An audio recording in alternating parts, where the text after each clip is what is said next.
السلام عليكم ورحمة الله. الحمد لله نحمده ونستعينه ونستهديه ونتوكل عليه ونعوذ بالله من شرور أنفسنا ومن سيئات أعمالنا. من يهد الله فهو المهتد ومن يضلله فلن تجد له وليا مرشدا. ونشهد أن لا إله إلا الله ونشهد أن محمدا عبده ورسوله أرسله بالحق بشيرا ونذيرا وداعيا إلى الله بإذنه وسراجا منيرا. أما بعد فقد قال الله تعالى في كلامه المجيد وفرقانه الحميد: أعوذ بالله من الشيطان الرجيم. بسم الله الرحمن الرحيم. وأن هذا صراطي مستقيما فاتبعوه ولا تتبعوا السبل فتفرق بكم عن سبيله ذلكم وصاكم به لعلكم تتقون.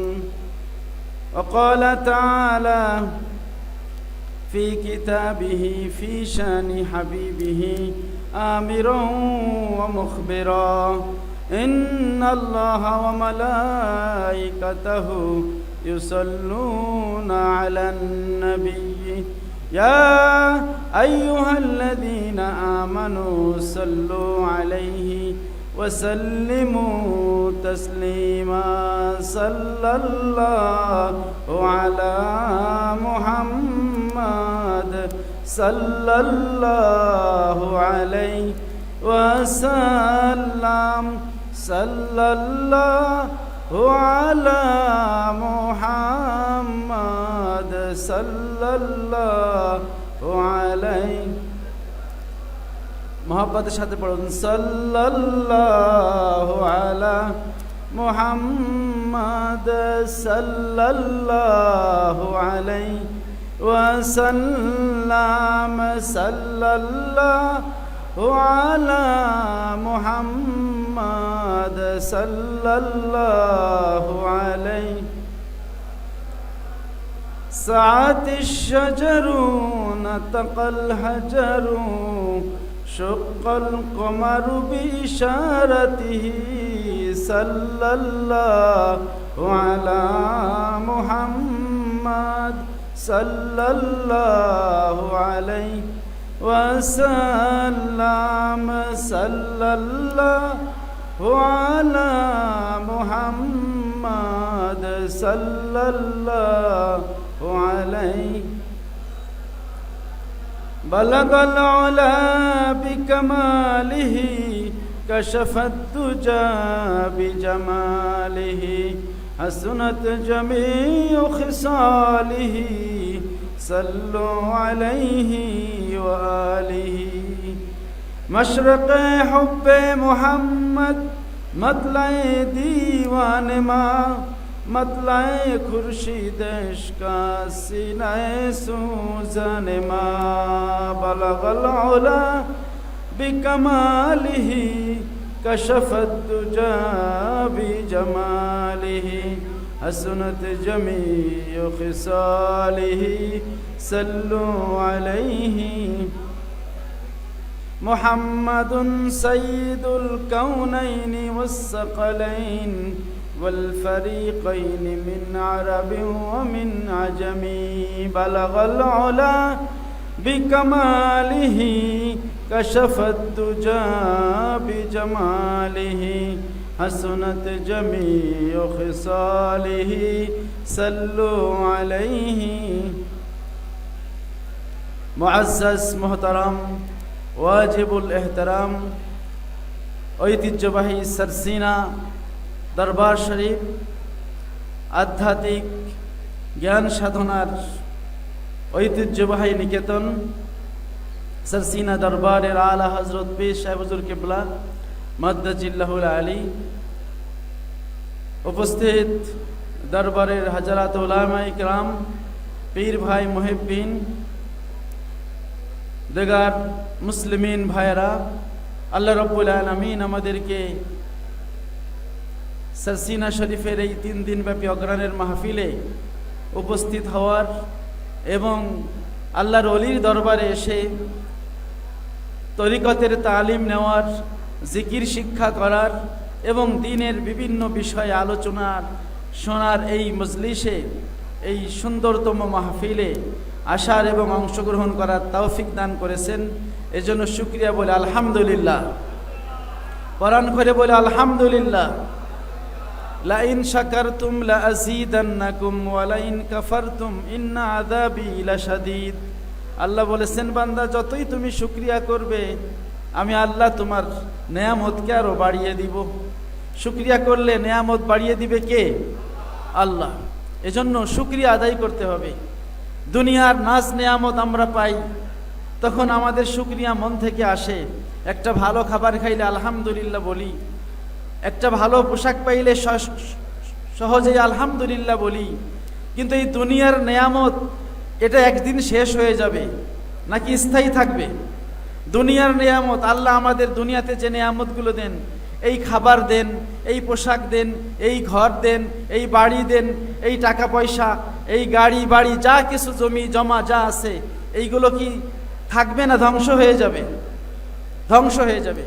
আর এক প্রকার নেয়ামত আছে, আখেরাতের নেয়ামত, হেদায়েতের নেয়ামত। যেই নেয়ামতগুলো আমার দুনিয়াতে যেমন কাজে লাগে, আখেরাতে নাজাতের জন্য সবচেয়ে বেশি কাজে লাগবে। ঠিক কিনা বলেন? সেই আখেরাতের নেয়ামত হলো ওই সকল কাজের তৌফিক পাওয়া, যেই কাজ করলে আল্লাহ তাআলার নৈকট্য অর্জন করা যায়, যেই কাজ করলে আল্লাহ তাআলা খুশি হন, যেই কাজ করলে আল্লাহ তাআলার আদেশ পালন হয়, যেই কাজ করলে আল্লাহ খুশি হয়, যেই কাজ করলে আল্লাহর হাবিব সাল্লাল্লাহু আলাইহি ওয়াসাল্লাম খুশি হয়, সেই কাজগুলো, সেই দিনের কাজগুলো হচ্ছে আখেরাতের নেয়ামত। একজন বান্দা যখন সে আখেরাতের নেয়ামত লাভ করে, সে একটা ভালো কাজের তৌফিক পায়, সে নামাজের মসজিদে জামাতের সাথে নামাজ পড়ার জন্য হাজির হওয়ার সুযোগ পায়, সে কোনো আল্লাহর ওলির সোহবাতে যাওয়ার সুযোগ পায়, সে কোনো দিনের মাহফিলে, কোনো মজলিসে যেখানে দিনের কথাবার্তা হয়, দিনের তালিম তালকিন হয়, সেই রকম মজলিসে বসার সুযোগ পায়, যেখানে বসলে তার ঈমান বাড়ে, যেখানে বসলে তার জ্ঞান বাড়ে। সেই মজলিসগুলো হচ্ছে আখেরাতের নেয়ামত। কিসের নেয়ামত? তাহলে নেয়ামতের ভাগ আছে, একটা হচ্ছে দুনিয়ার নেয়ামত, আখেরাতের নেয়ামত। মানে যেই নেয়ামতগুলো দুনিয়াতে বেঁচে থাকার জন্য, দুনিয়াতে টিকে থাকার জন্য যেই অনুগ্রহগুলো আল্লাহ তাআলা আমাদের করেন, এগুলো আমাদের দরকার। এগুলোর পাওয়ার পরেও যেমন আলহামদুলিল্লাহ বলতে হবে, ওর চেয়েও বড় নিয়ামত, ওর চেয়েও আরো কার্যকরী নিয়ামত, ওর চেয়েও আরো বেশি দামি নিয়ামত হলো উখরাবি নিয়ামত। এজন্য একজন বান্দা আল্লাহ তাআলার যত নিয়ামত আছে, সেটা দুনিয়াবি হোক আর উখরাবি হোক, সকল নিয়ামতের পরে শুকরিয়া আদায় করতে হবে। ঠিক কিনা বলেন? নিয়ামতের পরে শুকরিয়া আদায় করলে সেই নিয়ামত বাড়িয়ে দিবেন কে? সুতরাং আমরা যদি নামাজের তৌফিক পেয়ে আল্লাহর প্রশংসা করি, আমরা যদি জিকিরের তৌফিক পেয়ে আল্লাহর শুকরিয়া আদায় করি, আমরা যদি দিনের মজলিসে বসতে পেরে আল্লাহর শুকরিয়া আদায় করি, আমরা যদি এলমের মজলিসে বসে, ওয়াজের মাহফিলে বসে আল্লাহর শুকরিয়া আদায় করি, তাহলে এই ধরনের ভালো কাজ আরও করার, এই সমস্ত ভালো কাজে আরও অংশগ্রহণ করার তৌফিক কে বাড়িয়ে দিবেন? আল্লাহ। আল্লাহ তাআলা যদি তৌফিক না দেয়, এই ভালো কাজে কি আমরা নিজের পক্ষ থেকে আসতে পারি? আসতে পারি না।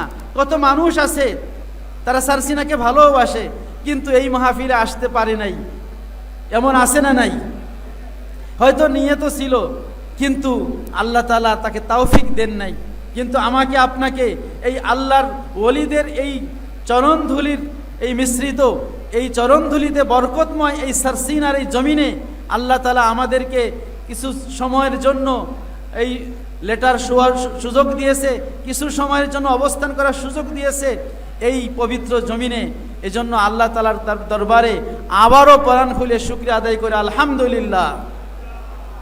প্যারে হাজিরিন, আমরা পবিত্র কোরআনের সূরা আনআম থেকে একটি আয়াত তেলাওয়াত করেছি। আল্লাহ তাআলা বলেন, ওয়া আন্না হাযা সিরাতী মুস্তাকিমা ফাত্তাবিউহু ওয়া লা তাত্তাবিউস সুবুলা ফাতাফাররাকা বিকুম আন সাবিলিহি যালিকুম ওয়াসাকুম বিহি লাআল্লাকুম তাত্তাকুন। আল্লাহ বলেছেন, ওয়া আন্না হাযা সিরাতী মুস্তাকিমা, জেনে রাখো এটা হলো আমার সহজ সরল পথ। ফাত্তাবিউহু, তোমরা এই সিরাতে মুস্তাকিম এই সহজ সরল পথের অনুসরণ করো। ওয়ালা তাত্তাবিউস সুবুল, এই সহজ সরল পথ বাদ দিয়ে অন্যান্য যে রাস্তা আছে সেই রাস্তাগুলো অনুসরণ করো না। ফাতাফাররাকা বিকুম আন সাবিলি, তাহলে আল্লাহর রাস্তা থেকে তোমাদেরকে পৃথক করে নিবে ওই শয়তানের রাস্তাগুলো। যালিকুম ওয়াসাকুম বিহি, এই যে সিরাতে মুস্তাকিম এটা অনুসরণ করার জন্য আল্লাহ তাআলা তোমাদের ওসিয়ত করতেছেন, নির্দেশ দিতেছেন, লাআল্লাকুম তাত্তাকুন। এই সিরাতে মুস্তাকিম অনুসরণ করলেই তোমরা নিশ্চিত মুত্তাকি হতে পারবে। এটা কার কথা? আল্লাহর কথা। পবিত্র কোরআনের এই আয়াতের অর্থটা আমরা করলাম। প্যারে হাজিরিন, এই আয়াতে আল্লাহ রব্বুল আলামিন আমাদেরকে সিরাতে মুস্তাকিম সহজ সরল পথ অনুসরণ করার আদেশ দিয়েছেন, ঠিক কিনা বলেন? এখন যেহেতু আল্লাহ রব্বুল আলামিন আমাদেরকে সিরাতে মুস্তাকিম অনুসরণ করার আদেশ করেছেন, তো আমাদের দায়িত্ব হলো সিরাতে মুস্তাকিম সহজ সরল পথ অনুসরণ করা। কিন্তু আমরা তো জানি না সরল সরল পথ কোনটা। এজন্য আমরা আল্লাহ তাআলাকে বলি, আল্লাহ আপনি আমাদের কিছু সহজ সরল পথ কোনটা, সিরাতে মুস্তাকিম কোনটা, সেইটা আল্লাহ আপনি দেখাই দেন। কি আল্লাহর কাছে দোয়া করার প্রয়োজন আছে না নাই? আমি কি নিজে নিজে সহজ সরল পথে চলতে পারবো? আমাদের একজন শত্রু আছে, প্রকাশ্য শত্রু, তার নাম কি? শয়তান। শয়তান, ইন্না শাইতানা লাকুম আদুউম মুবিন, শয়তান হলো আমাদের প্রকাশ্য শত্রু। সে কি আমাদের সিরাতে মুস্তাকিমে চলতে দিবে নাকি বাধা দিবে? বাধা দিবে। ফলে তার বাধাকে অতিক্রম করে সিরাতে মুস্তাকিমে চলা কি সহজ না কঠিন? কঠিন। শয়তান কি আমাদের চেয়ে কম জ্ঞানী? শয়তান তো আদম আলাইহিস সালাম থেকে শুরু করে এখন পর্যন্ত কিয়ামত পর্যন্ত সে হায়াত পেয়েছে। সকল নবীর জামানায় সে ছিল, সব নবীর সে উম্মত, সব আসমানি কিতাবগুলো তার দেখা আছে। ফলে তার জ্ঞানও কম নাই, তার অভিজ্ঞতাও কম নাই, তার বুদ্ধিও কম নাই। কিন্তু ওই জ্ঞান, ওই অভিজ্ঞতা, ওই বুদ্ধি সব খাটতেছে কি আল্লাহর পক্ষে না আল্লাহর বিপক্ষে? আল্লাহর বিপক্ষে। আমরা আল্লাহর ক্ষুদ্র বান্দা, ওই শয়তানের চালাকির সাথে, ওই শয়তানের ওয়াসওয়াসা থেকে বাঁচা, ওই শয়তানের সেই কুমন্ত্রণা থেকে বাঁচা আল্লাহর সাহায্য ছাড়া কি সম্ভব হবে? বলেন, সম্ভব হবে? সম্ভব হবে না। এজন্য আল্লাহ তাআলার কাছে আমরা দোয়া করি। আমরা যখন নামাজ পড়ি, আমরা একটা সূরা সব নামাজের সব রাকাতে পড়ি, সেই সূরাটার নাম কি? সূরাতুল ফাতিহা। নবীজি বলেছেন, লা সালাতা লিমান লাম ইয়াকরা বিফাতিহাতিল কিতাব, যেই ব্যক্তি সূরা ফাতিহা পড়ে না তার নামাজ হয় না। এই হাদিস সহিহ বুখারী, জামে তিরমিজি সহ হাদিস সিয়াসেত তার সকল কিতাবে, আরও অনেক হাদিসের কিতাবে হাদিসটি আছে। উবাদা ইবনে সামিত থেকে শুরু করে আব্দুল্লাহ ইবনে ওমর, আবু হুরায়রা, বিভিন্ন সাহাবা ইকরাম থেকে বর্ণিত আছে। কিন্তু এই হাদিসকে কেন্দ্র করে কিছু মানুষ আমাদেরকে ভুল ভ্রান্তি বুঝায়, বলে যে নামাজের সময় মুসল্লিও সূরা ফাতিহা পড়বে। এমন একদল আছে কি নাই? বলেন, সমাজে আছে কি নাই? আছে।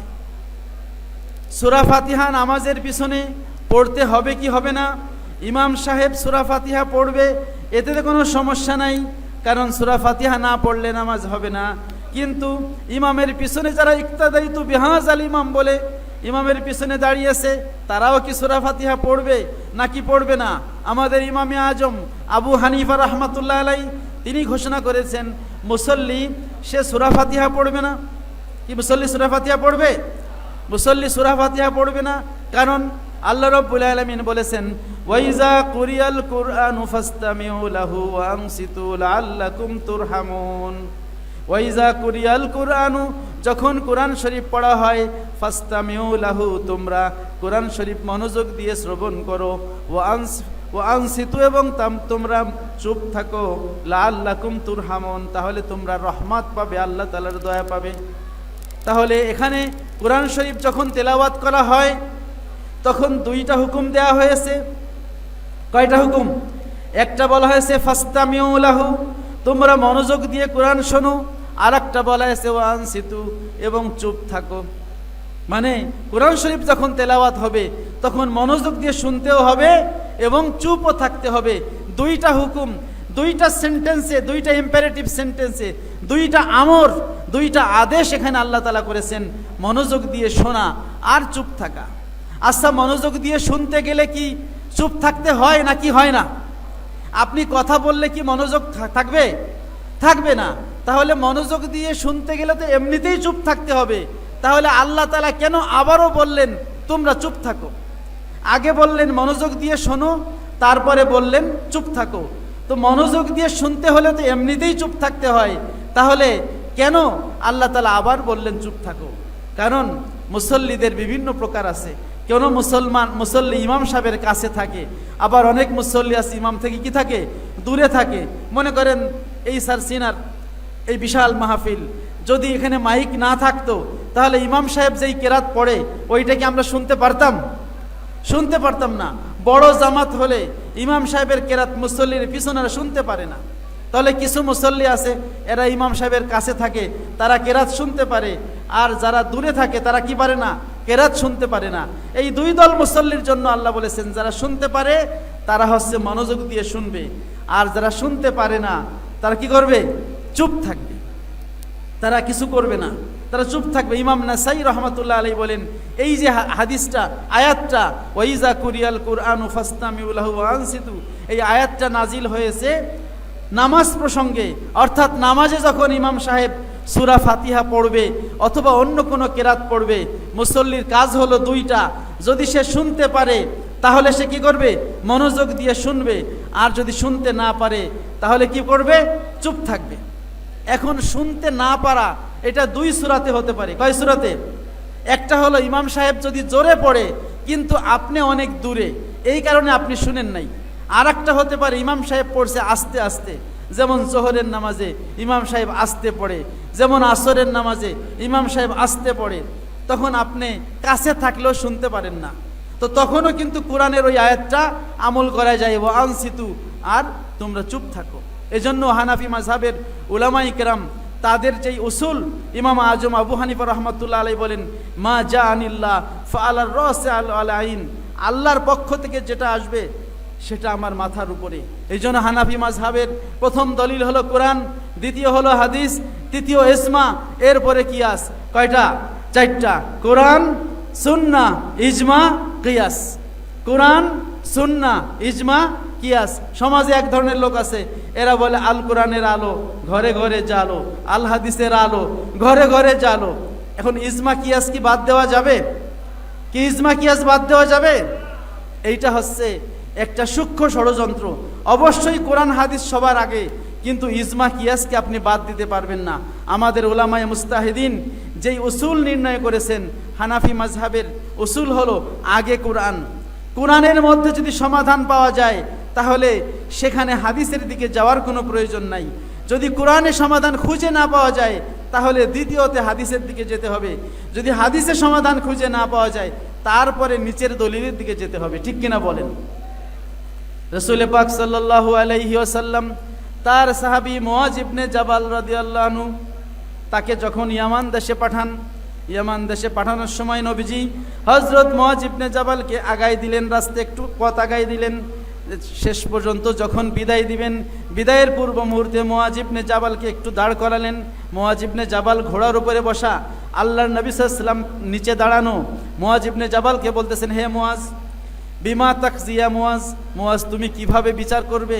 তুমি ইয়ামান দেশে যাচ্ছ, ওখানে মুসলমান আছে, অমুসলমান আছে, তোমাকে বিচারক হিসেবে, কাজী হিসেবে পাঠানো হচ্ছে, ওখানে গিয়ে তুমি কিভাবে বিচার করবে?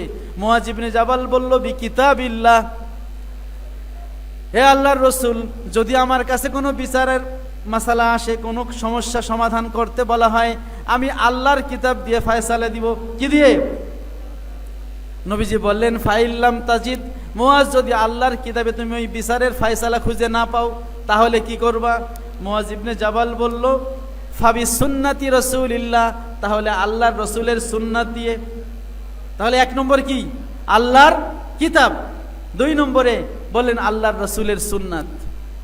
আল্লাহর রসুলের সুন্নাত এবং কিতাবকে কি একসাথে বলছেন নাকি আগে পরে বলছেন? আগে পরে।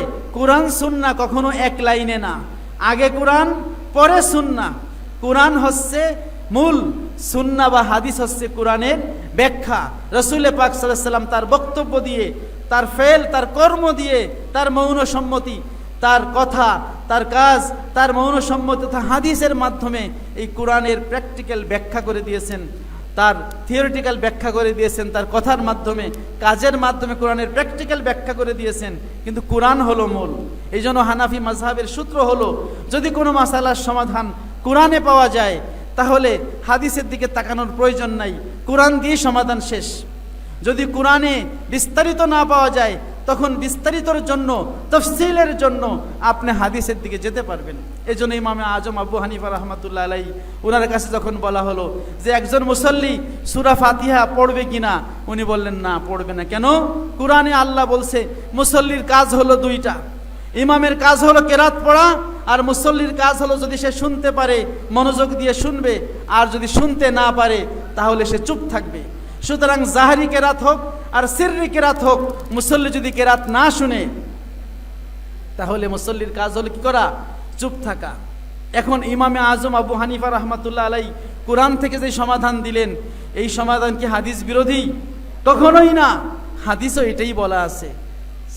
সুনান নাসাই, ইমাম নাসাই রহমাতুল্লাহ আলাইহি তার সুনান গ্রন্থে বলেছেন, ইন্নামা জুইলাল ইমামু লিউতাম্মা বিহি, ইমাম বানানো হয়েছে ইক্তেদা করার জন্য, অনুসরণ করার জন্য। ফাইজা কাব্বারা ফাকাব্বিরু, যখন ইমাম সাহেব তাকবীর বলে তোমরাও তাকবীর বলো।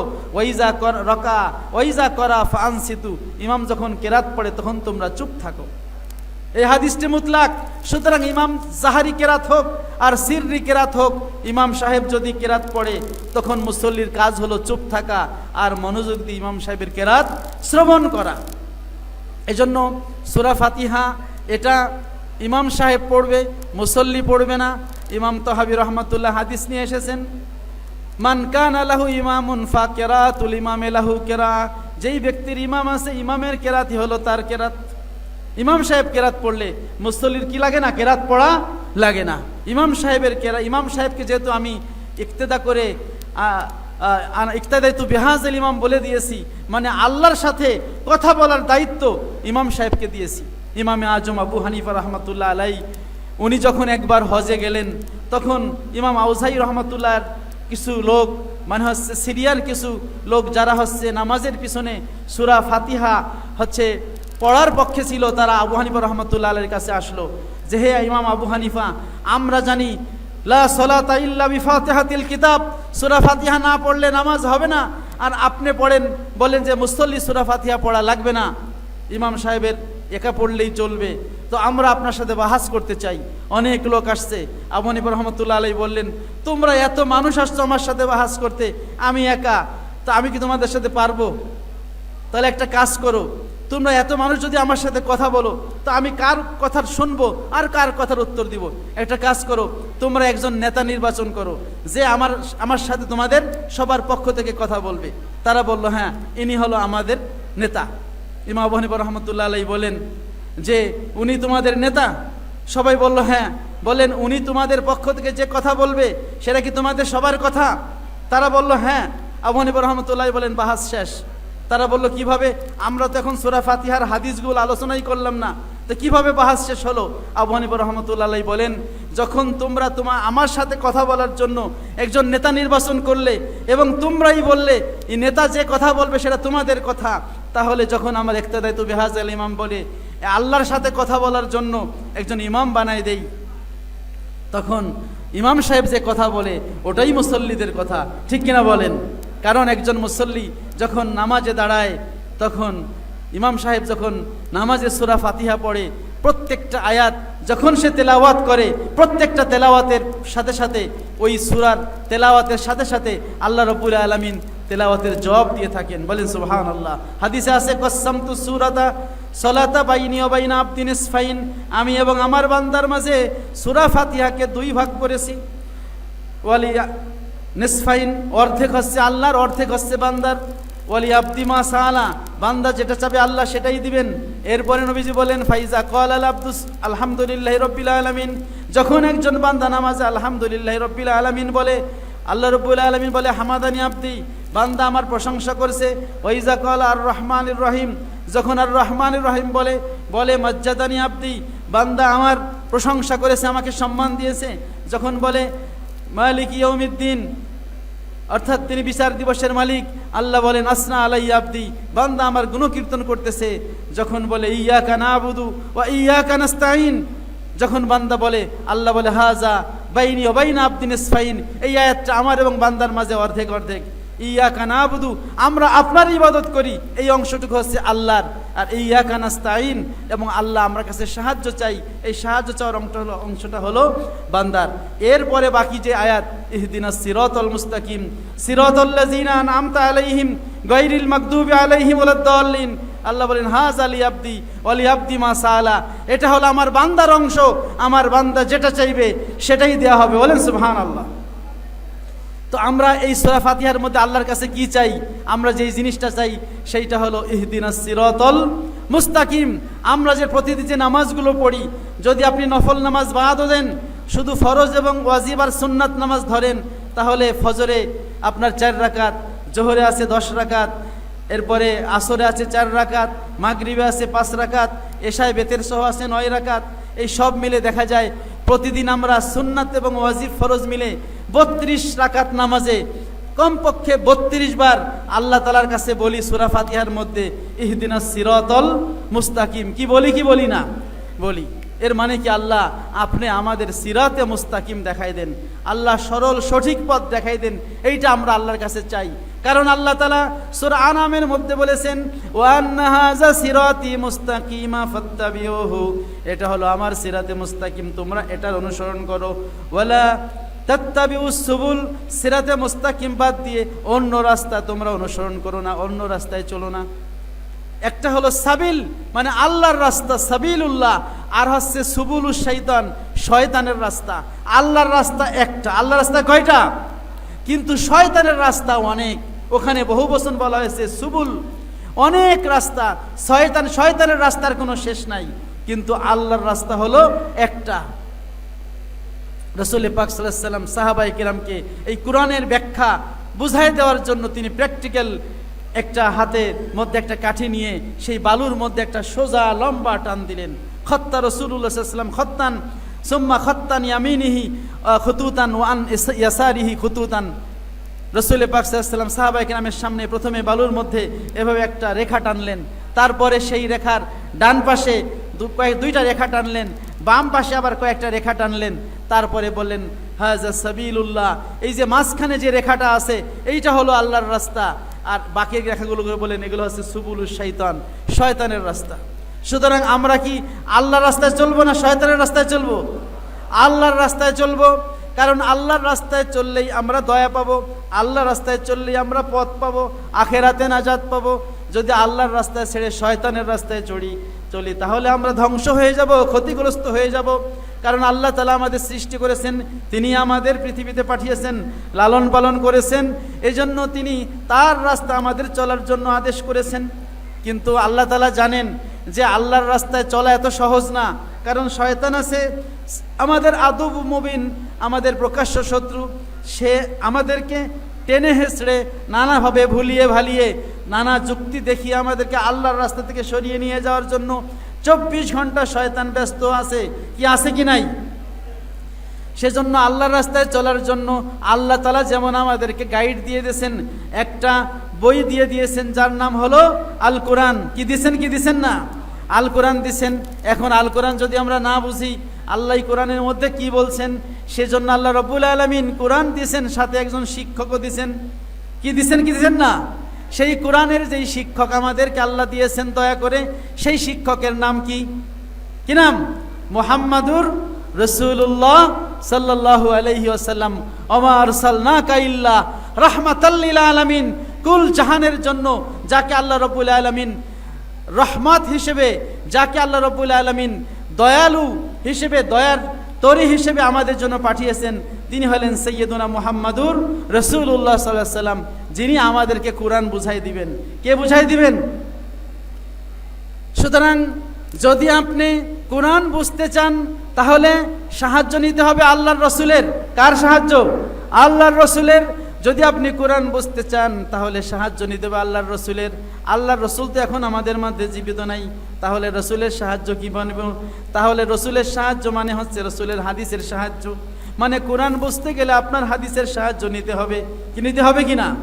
সুতরাং কোরআনের ব্যাখ্যা কেমন হবে, কোরআনের ব্যাখ্যা কি হবে, এটা অবশ্যই আল্লাহর হাবিবের হাদিসের মাধ্যমে আমাদের বুঝতে হবে। এখন আল্লাহর হাবিব সাল্লাল্লাহু আলাইহি ওয়াসাল্লাম কোরআনের ব্যাখ্যামূলক যেই হাদিসগুলো, কোরআনের ব্যাখ্যায়, কোরআনের তফসিরে, কোরআনের তাবিলে যেই হাদিসগুলো তার পবিত্র জবান থেকে প্রকাশ করেছেন, সেই মজলিসের নবীর সেই তালিমের প্রথম ছাত্র কারা ছিল? কারা ছিল? সাহাবায়ে কেরাম। কারা ছিল? সাহাবায়ে কেরাম। এখন নবী সাল্লাল্লাহু আলাইহি ওয়াসাল্লাম যেই শিক্ষক, নবী বলেছেন বয়স্তু মুআল্লিমান, আল্লাহ আমাকে শিক্ষক হিসেবে পাঠিয়েছে। কোরআন হলো আমাদের সেই বইটা, সেই কিতাবটা যেটা নবীজি আমাদের শিক্ষা দিয়েছেন। ইয়াতুলু আলাইহিম আয়াতিহি, আল্লাহ বলেছেন সেই নবী কোরআনের আয়াতগুলো তেলাওয়াত করবে। ওই আল্লিমুহুমুল কিতাবা ওয়াল হিকমা, তিনি আমাদের কিতাব মানে কোরআন শিক্ষা দিবে, এবং হিকমাত মানে নবীর হাদিস শিক্ষা দিবেন। নবীজি আমাদের কোরআন শিক্ষা দিয়েছেন, হাদিস শিক্ষা দিয়েছেন। সেই শিক্ষার যেই ছাত্রদের ব্যাচ, প্রথম ব্যাচের ছাত্র কারা?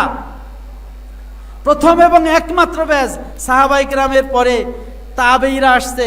তাবেঈরা কি নবীজির কাছ থেকে সরাসরি শিখতে পারছে? শিখতে পারছে? পারে নাই। কারণ সাহাবায়ে কেরাম তারা নবীজিকে দেখেছেন, নবীর সোহবত লাভে ধন্য হয়েছেন। মান রাআন নবী সাল্লাল্লাহু আলাইহি ওয়াসাল্লাম মুমিনান ওয়া মাতা আলাল ঈমান, যে ব্যক্তি নবীজিকে ঈমানের সাথে দেখেছে এবং ঈমানের উপর অটল থেকে মারা গেছে, তিনি হচ্ছেন সাহাবী। সাহাবীর এই মর্যাদা। সাহাবারা হচ্ছে আল্লাহর নবীর প্রথম ছাত্র এবং একমাত্র ছাত্র, আর বাকি সবাই সাহাবায়ে কেরামের ছাত্র। এভাবে তাবেঈন, তাবেঈন, এরপরে আইম্মায়ে মুস্তাহিদিন, আইম্মায়ে শরিয়াত, আইম্মায়ে তরিকাত, এভাবে সিলসিলা হয়ে সনদের মাধ্যমে আল্লাহর নবী সাল্লাল্লাহু আলাইহি সাল্লামের সেই শিক্ষাগুলো, তার সুন্নাতগুলো, তার হাদিসগুলো আমাদের কাছে এসেছে। ইমামরা কিতাবের মধ্যে হাদিসগুলো লিখেছে, তারা এই কি সনদ ছাড়া লিখেছে নাকি সনদ সহ লিখেছে? সনদ সহ। প্যারে হাজিরিন, সেই যে হাদিস যেগুলো হচ্ছে কোরআনের ব্যাখ্যা, এই হাদিসকে সামনে নিয়েই কোরআন বুঝতে হবে।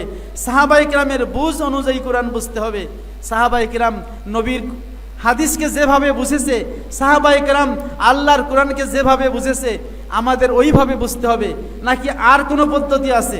কি আছে? নাই। সুতরাং বাইপাস কোনো পদ্ধতি নাই, শর্টকাট কোনো পদ্ধতি নাই। সাহাবায়ে কেরাম হচ্ছে আমাদের সত্যের মাপকাঠি। নবী সাল্লাল্লাহু আলাইহি ওয়াসাল্লামের যে তরিকা, নবী সাল্লাল্লাহু আলাইহি ওয়াসাল্লামের যেই রেখে যাওয়া আদর্শ, সেই আদর্শ বুঝতে গেলে সাহাবায়ে কেরাম নবীজিকে কিভাবে দেখেছেন, কিভাবে আমল করেছেন, সে অনুযায়ী করতে হবে। এই ছাড়া আর কোনো উপায় নাই। আমাদের সমাজে কিছু মানুষ আছে, মাঝে মাঝে আমাদেরকে বলে যেই কাজ নবী করে নাই, যেই কাজ সাহাবী করে নাই, যেই কাজ তাবেঈ করে নাই, ওই কাজ আমরা করব না। এরকম লোক সমাজে আছে না নাই? মনে হয় কথাটা খুবই সুন্দর, শুনতে খুবই ভালো লাগে। সত্যিই তো, যেইটা নবীজি করে নাই, যেইটা সাহাবী করে নাই, যেইটা তাবেঈ করে নাই, সেইটা কেন করব? কিন্তু এই কথার মধ্যে অনেক ফাঁক আছে। নবীজি যেইটা করে নাই, নাকি নবীজি যেইটা করে নাই, নবীজি যেটা করতে বলে নাই, অথবা মৌন সম্মতি দেন নাই, কি হবে? তিনটা না একটা? নবীর হাদিস কি শুধু নবীজির করার মধ্যে শামিল, নাকি নবীজির কথাকেও হাদিস বলে? নবীজির কথাও হাদিস, নবীজির কর্মও হাদিস, নবীজির মৌন সম্মতিও হাদিস। হাত্তাল হারাকাত ওয়াস সাকানাত ফিল ইয়াকজাতি ওয়াল মানাম, এমনকি নবী যদি ঘুমায় থাকে, ঘুমের মধ্যে যদি নাক ডাকে, ওইটাও হাদিস। ঠিক কিনা বলেন? নবীজির ঘুমন্ত অবস্থায়, নবীজির জাগ্রত অবস্থায়, নবীজির চলা ফেরা, উঠা বসা, নবীজির মৌন সম্মতি, নবীজির বক্তব্য, নবীজির কওল ফেল তাকরির সবই হাদিস। এখন যদি বলেন নবীজি যেটা করে নাই ওইটা আমরা করব না, তাহলে নবীজি যেটা করতে বলছেন ওইটা করা যাবে না? অবশ্যই যাবে, কারণ ইসলাম তো শুধুমাত্র নবীজির কর্মের মধ্যে সীমাবদ্ধ না। ইসলাম হচ্ছে নবীজির বক্তব্য, মানে কল, নবীজির কথা, নবীজির কাজ, মৌন সম্মতি। কথা, কাজ, মৌন সম্মতি, তিনটা হলো হাদিস। এখন আপনি যদি বলেন নবীজি না করলে আমি করব না, তাহলে কথা এবং মৌন সম্মতিকে আপনি বাদ দিলেন কি দিলেন না? তাহলে এর মধ্যে ফাঁকি আছে না নাই? ওই রকম সাহাবায়ে কেরামের কথা, কাজ, মৌন সম্মতি। আল্লামা আব্দুল হক মুহাদ্দিস দেহলভী রহমাতুল্লাহ আলাইহি, যিনি উসুলে হাদিসের কিতাবটা লিখেছেন, যারা ফাজিলে পড়েছেন, দাখিলে পড়েছেন, মিশকাতুল মাসাবির মূল কিতাব যাদের সামনে আছে, আপনারা দেখেছেন মেশকাতের শুরুতে একটা উসুলে হাদিসের কিতাব আছে, সেখানে হাদিসের সংজ্ঞায় বলেছে যেটা আল্লাহ রাসূল সাল্লাল্লাহু আলাইহি ওয়াসাল্লামের কথা, কাউলুন নবী ওয়া ফেলুহু ওয়া তাকরিরুহু ওয়া কাযা আকওয়ালুস সাহাবা ওয়া আফআলুহুম ওয়া তাকারিরুহুম ওয়া কাযা আকওয়ালুত তাবিঈন ওয়া আফআলুহুম ওয়া তাকারিরুহুম। এই হাদিস মোট 9 প্রকার। নবীজির কথাকে বলা হয় হাদিসে কাউলি, এটা হলো মারফু। নবীজির কর্মকে বলা হয় হাদিসে ফেলি মারফু। নবীজির অনুমোদনকে বলা হয় হাদিসে তাকরিরি মারফু। এরপর সাহাবায়ে কেরামের হাদিসকে বলা হয় মাওকুফ হাদিস, ওটাও 3 প্রকার, কওলি, ফেলি, তাকরিরি, মানে কথা, কাজ, মৌন সম্মতি। এরপরে তাবেঈদের হাদিসকেও বলা হয় হাদিস, এটাকে বলে মাকতু হাদিস, ওটাও 3 প্রকার, কথা, কাজ, মৌন সম্মতি। তাহলে 9 প্রকার হাদিস হলো। এখন আপনি 3 প্রকার রাখলেন আর 6 প্রকার বাদ দিলেন। নবীজির কথা, নবীজির কাজ, নবীজির মৌন সম্মতি, সাহাবায়ে কেরামের কথা, সাহাবায়ে কেরামের কাজ, সাহাবায়ে কেরামের মৌন সম্মতি, তাবেঈদের কথা, তাবেঈদের কাজ, তাবেঈদের মৌন সম্মতি। এই 9 প্রকারকে হাদিস বলে সংজ্ঞায়িত করেছেন আল্লামা আব্দুল হক মুহাদ্দিস দেহলভী রহমাতুল্লাহ আলাইহি, যিনি এই পাক ভারত উপমহাদেশে এলমে হাদিসের দর্শ নিয়ে এসেছেন। যেই 2 জন মহাব্যক্তি, একজন হলেন শাহ ওয়ালিউল্লাহ মুহাদ্দিস দেহলভী রহমাতুল্লাহ আলাইহি, একজন হচ্ছে আব্দুল হক মুহাদ্দিস দেহলভী রহমাতুল্লাহ আলাইহি। বুখারীর সনদে এই 2 জনকেই পাওয়া যায় উপমহাদেশে। সেই আব্দুল হক মুহাদ্দিস দেহলভী রহমাতুল্লাহ আলাইহি তিনি কিন্তু হাদিসের সংজ্ঞায় এই 9টা ভাগ করেছেন। এখন যদি আপনি বলেন নবীজি যেটা করে নাই, সাহাবী যেটা করে নাই, তাবেঈ যেটা করে নাই, মানে শুধু কাজটাকে ধরেন আর বাকি যে 6টাকে বাদ দেন, তাইলে কি সঠিক না ভুল হলো? ভুল হলো। এই রকম কিছু কথা বুঝাই আমাদেরকে, নানা কথা বলে এইটা বেদাত, কেন নবীজি করে নাই? এইটা বেদাত, কেন সাহাবী করে নাই? এইটা বেদাত, কেন তাবেঈ করে নাই? আমরা বলি নবীজি করে নাই, কিন্তু নবীজি করতে বলছেন কিনা সেটা দেখো। এই ফরজ নামাজের পরে নবীজি হাত তুলে দোয়া করছেন কি করছেন না? নবীজি সব সময় ফরজ নামাজের পরে হাত তুলে দোয়া করছেন এমনটা পাওয়া যায় না। তবে 1বার 2বার করছেন। এশার নামাজের পরে 1বার হাত তুলে দোয়া করছেন, ফজরের নামাজের পরে 1বার হাত তুলে দোয়া করছেন, এইটা হাদিসে পাওয়া যায়। কিন্তু নবীজির বক্তব্য অসংখ্য আছে। হযরত আবু উমামা রাদিয়াল্লাহু আনহু তিনি জিজ্ঞেস করলেন, ইয়া রাসূলুল্লাহ আইয়ুদ দুআ আসমাউ, হুজুর কোন সময় দোয়া করলে বেশি কবুল হবে, আল্লাহ তাআলা তাড়াতাড়ি শুনবেন? নবীজি বললেন দুবুরাস সালাওয়াতিল মাকতুবা, ফরজ নামাজের পরে দোয়া করলে কবুল হবে। তো একজন সাহাবী, কথা ভালো করে বুঝবেন, একজন সাহাবী নবীজির কাছে জিজ্ঞেস করলে, ইয়া রাসূলুল্লাহ কোন সময়ে দোয়া করলে আল্লাহ তাআলা কবুল করবেন, কোন সময় দোয়া করলে কবুল করবেন? নবীজি সাল্লাল্লাহু আলাইহি সাল্লাম বললেন ফরজ নামাজের পরে দোয়া করলে আল্লাহ কবুল করবেন। তার মানে ফরজ নামাজের পরে দোয়া করার জন্য আল্লাহ অনুমতি দিয়েছেন, নবীজি অনুমতি দিয়েছেন কি দিয়েছেন না? কি দিয়েছেন কি না? না দিলে কেন নবীজি বললেন যে ফরজ নামাজের পরে দোয়া করো বেশি কবুল হবে? এখন বলবেন হুজুর এটা তো একজনকে বলছে, তাইলে আমরা সবাই মিলে করি কেন? ওটা আরেক হাদিসে আছে। আপনি এক হাদিস মানবেন আরেক হাদিস মানবে না, সেটা হবে না। আপনি নবীজির সবগুলো হাদিসই মানতে হবে। এই হাদিসে বলা আছে, আবু উমামার হাদিসে, যে ফরজ নামাজের পরে যদি দোয়া করা হয় সেইটা আল্লাহ তাড়াতাড়ি শুনেন। আরেকটা হাদিসে হযরত আবু হুবাইরা থেকে রাসূল পাক সাল্লাল্লাহু আলাইহি ওয়াসাল্লাম বলেছেন, মাস্তামা কওমুন ফায়াদউ বাযুম ইউমিনু সাইরুহুম ইল্লা জাওয়া, যদি আল্লাহর কিছু বান্দা একত্রিত হয়, একজন দোয়া করে বাকিরা আমিন আমিন বলে, ওই দোয়াটা তাড়াতাড়ি কবুল হয়। মুসনাদে বাজ্জারে হাদিসটি আছে, মাজমাউ যায়েদ মামবুল ফাওয়ায়েদ কিতাবে হাদিসটি রয়েছে। ফায়াদু বাযহুম, একজন দোয়া করবে, ইউআমিনু সাইরহুম, বাকিরা আমিন আমিন বলবে, সেই দোয়াটা তাড়াতাড়ি কবুল হবে। তাহলে আবু উমামার হাদিসে নবীজি বললেন ফরজ নামাজের পরে তুমি যদি দোয়া করো তাড়াতাড়ি কবুল হবে। আবু হুবাইরার হাদিসে বললেন একজন যদি দোয়া করে আর বাকিরা যদি আমিন আমিন বলে তাড়াতাড়ি কবুল হবে। আর এক হাদিসে আবু মুসা আশারী রাদিয়াল্লাহু থেকে বর্ণিত হাদিসে নবীজি বলেন ইজা সালতুমুল্লাহ শাইয়ান ফাসআলু বিবুতুনি আকুফিকুম, যখন তোমরা আল্লাহর কাছে কোনো কিছু চাও তখন তোমরা দুই হাতের পেট এইভাবে দিয়ে চাও। এখন এই তিনটা হাদিসকে সমন্বয় করে আমরা যখন আমল করলাম তখন বলে মিলাদ মোনাজাত কি বলে, এই দোয়া করা বেদাত, ফরজ নামাজের পরে দোয়া করা বেদাত। এমন লোক সমাজে আছে কি নাই? এখন এইটাকে আমরা মন গড়া করলাম। এখন বলবেন নবী করে নাই, আরে নবীজি করেন নাই, কিন্তু নবীজি করতে অনুমোদন দিয়েছেন কিনা? নবীজি অবশ্যই করছেন। এখন প্রত্যেক ওয়াক্তে করেন নাই, নবীজি 2 বার করছেন। ফজর নামাজে একবার, তাফসির ইবনে কাসিরে আছে নবীজি এশার নামাজের পরে সালাম ফেরানোর পরে একবার মোনাজাত করেছেন সাহাবায়ে কেরামকে নিয়ে। তো নবীজি 2 বার করেছেন, সুতরাং মুস্তাহাব হওয়ার জন্য নবীজির 2 বারই যথেষ্ট। নবীজি যদি একবারও না করতেন আর নবীজির একটা হাদিস, কওলি হাদিস বক্তব্য থাকতো, তাও এটা শরীয়তে মুস্তাহাব হওয়ার জন্য যথেষ্ট ছিল। যেহেতু রাসূল পাক সাল্লাল্লাহু আলাইহি ওয়াসাল্লাম তিনি করতে বলেছেন, মোনাজাত করার অনুমতি দিয়েছেন, মোনাজাত করার আদব বলেছেন হাত তুলে, এই জন্য আমরা হাত তুলে দোয়া করি। এটাকে বিদাত বলার সুযোগ নাই। যদি নবীজি না করলে, সাহাবায়ে কেরাম না করলে এই বেদাত হয়ে যায়, তাহলে আপনি যেই ব্যক্তির হাদিস না পড়লে মুহাদ্দিস হইতে পারেন না। হাদিসের সবচাইতে প্রসিদ্ধ একটা কিতাব আছে সিয়াসেত, তার মধ্যে সেই কিতাবটার নাম কি? সবচেয়ে শ্রেষ্ঠ কিতাবের হাদিসের নামটা কি বলেন? বুখারী শরীফ। আপনারা সবাই জানেন, বলা হয়েছে আসাহুল কুতুব বাদা কিতাবিল্লাহ, আল্লাহর কিতাবের পরে এই দুনিয়ার আসমানের নিচে আর জমিনের উপরে সবচেয়ে সহিহ শুদ্ধ কিতাব হলো সহিহুল বুখারী।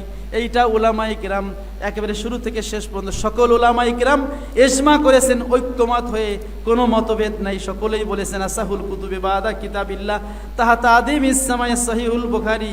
ইমাম বুখারী যেই কিতাবটা লিখেছেন মুহাম্মদ ইবনে ইসমাইল, ইমাম বুখারী আবু আব্দুল্লাহ মুহাম্মদ ইবনে ইসমাইল ইবনে ইব্রাহিম ইবনে মুগির ইবনে বারদিসবা আল জৌফ আল বুখারী রাহিমাহুল বারি, যেই 6 লক্ষ হাদিস থেকে যাচাই বাছাই করে 7275টা হাদিস একত্র করে তিনি যে সহিহ বুখারী লিখলেন, উলামায়ে কেরাম ইজমা হয়ে বললেন, একত্র হয়ে বললেন, আল্লাহর কিতাবের পরে, কোরআনের পরে এই দুনিয়ায় যদি সবচেয়ে বিশুদ্ধ কিতাবটা থাকে সেইটার নাম হলো সহিহ বুখারী।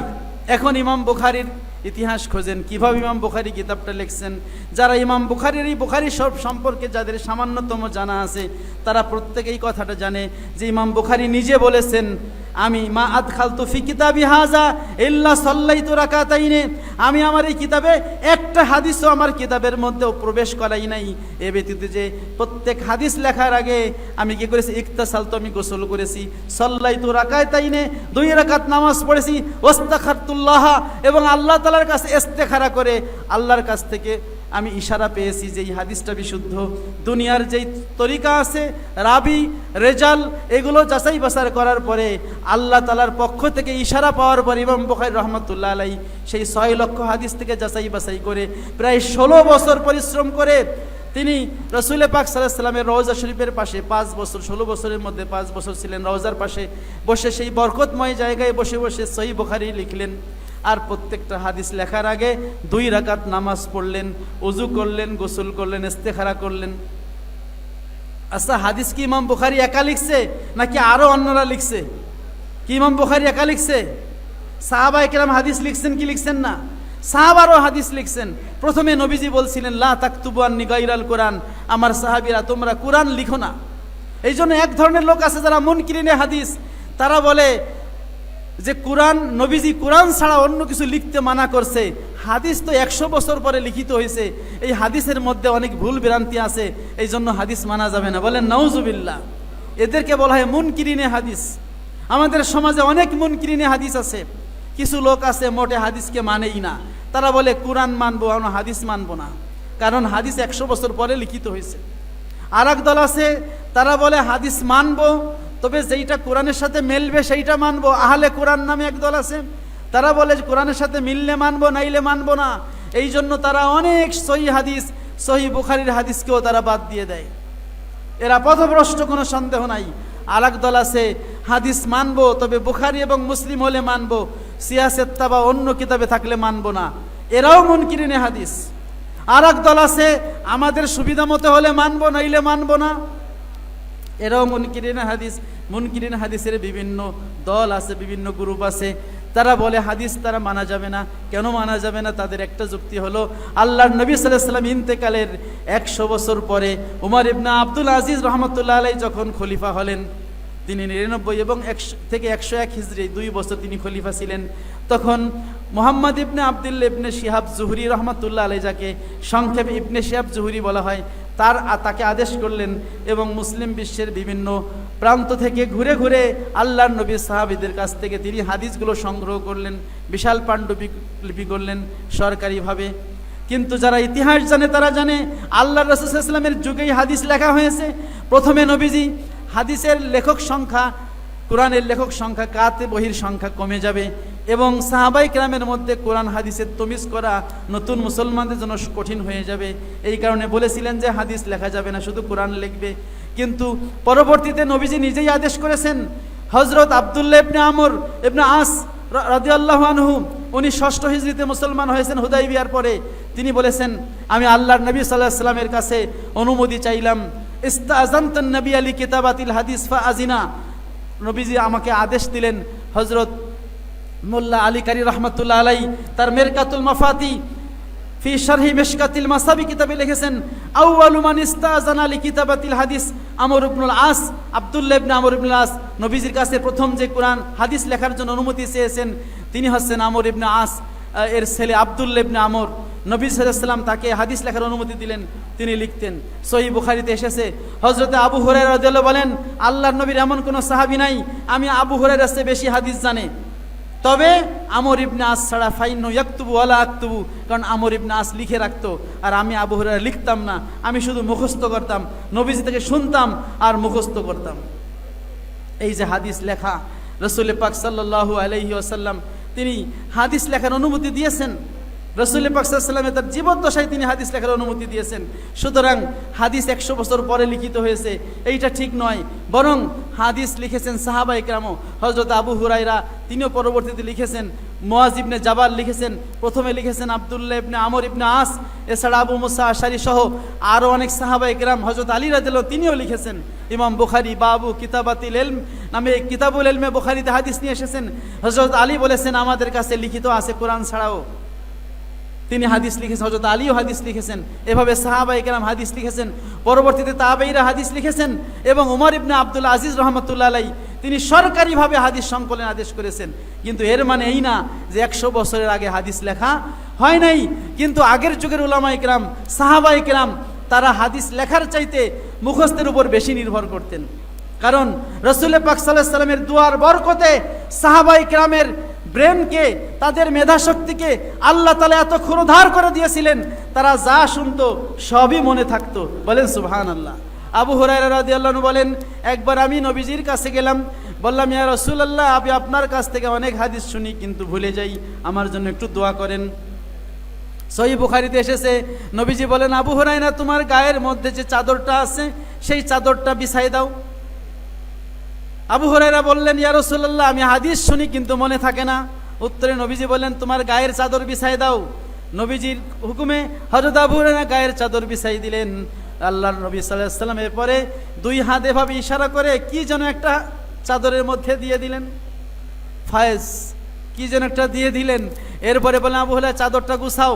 আবু হুরায়রা চাদরটা এভাবে টুপলা বানিয়ে বলেন, এবারে দুম্মা ইলা সদরিকা, এই চাদর তোমার বুকের মধ্যে এভাবে লাগায় ধরো। হযরত আবু হুরায়রা বলেন, ফামা নাসিতু বাদু শাইয়া।